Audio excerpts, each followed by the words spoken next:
Alors, si on considère que la connaissance est un certain contact entre l'intelligence et le réel, il faut bien réaliser que plus l'objet de la connaissance sera élevé, plus il élèvera l'âme qui le scrute. Hein, dans la mesure où la connaissance rend les choses présentes à l'esprit. Et celles-ci, ces choses exercent une certaine influence sur l'esprit. En d'autres termes, on devient semblable à ce que l'on pense. C'est à la fois effrayant et en même temps magnifique. À nous de choisir sur quoi on fixe justement notre pensée, l'objet que l'on va prendre, donner à notre pensée et à notre intelligence. C'est la noblesse donc de l'objet qui va faire la noblesse du théologien. Et si la pensée fait son œuvre, suit son cours, elle permet l'assimilation du savant à l'objet connu. Et elle élève la vie du théologien en proportion à la noblesse de l'objet scruté.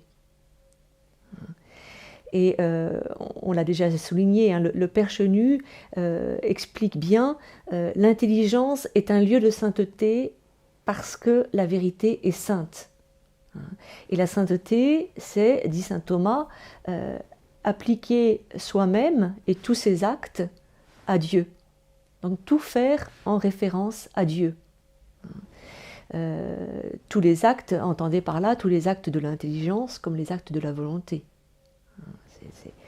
Dans cette opération, bien sûr, l'effort moral, hara, il ne faut pas le nier, est au service de l'intelligence, qui permet à l'intelligence de s'appliquer sans distraction, sans perturbation, si on peut dire.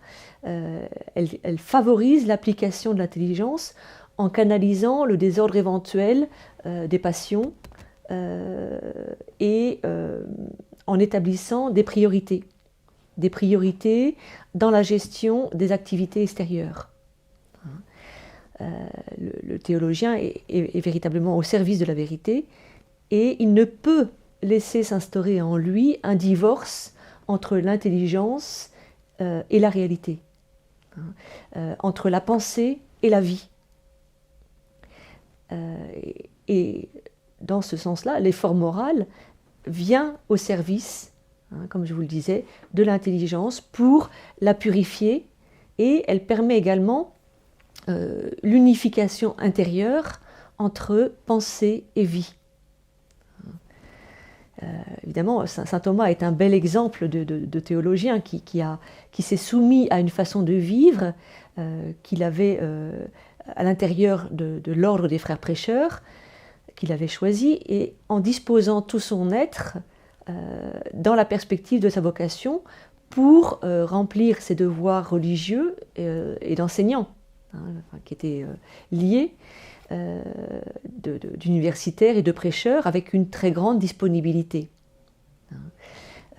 Et ce qui est intéressant aussi chez saint Thomas, c'est que sa façon de vivre, en fait, son ascèse, contrairement à tous les grands mystiques ou les grands saints du Moyen-Âge, dont les hagiographes parlent sans exception des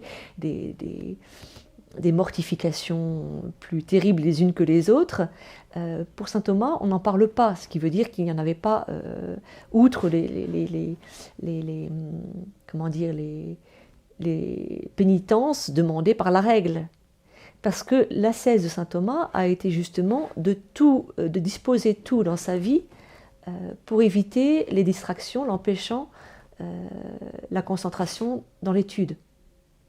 Donc une magnifique disponibilité qui demandait un effort, certain, mais en même temps une disponibilité à offrir des conseils à la comtesse de Flandre, au roi Saint-Louis, à un frère qui lui demande si l'étoile des mages était de telle ou telle forme.